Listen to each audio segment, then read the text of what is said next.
দুধ পড়ে গেল যে,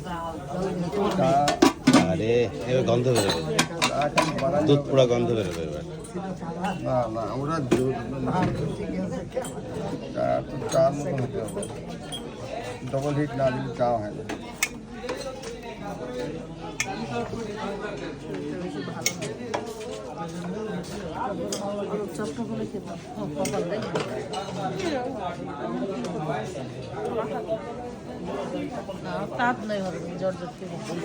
ভাই চা কত করে?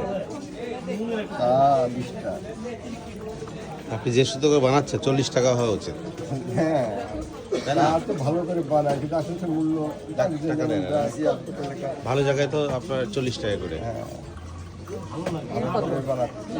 20 টাকা। আপনি এটা খান, আপনি খাবেন না না? আমি একটু মানে আজকে বেশি খাওয়া হয়ে গিয়েছে, এত মানে আমি নড়তে পারতেছি না। কারণ বানাই আমরা খাবো না। আমরা খাবো না আসলে। চিনি কেমন দেবো? চিনি দেন, বাচ্চারা খাবে তো আপনার, যেটা বেশি স্বাদ না, খুব কম না, মানে আপনার আপনার স্বাদ মতন করে বানাবেন। স্বাদ করার জন্য যেটুকু দিতে হবে। হ্যাঁ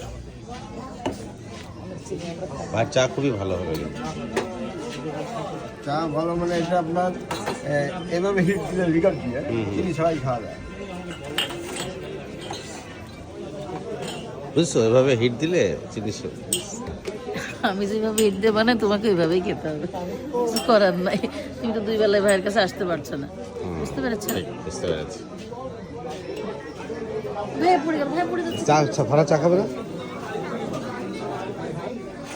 আমরা ডিপ্লোমার চা খাই, ডিপ্লোমা করে মশলা চা খাই, ডিপ্লোমা তো আর ভালো হয়। খুবই ভালো চা খাই। আমার চায়ের খুব সুনাম আছে।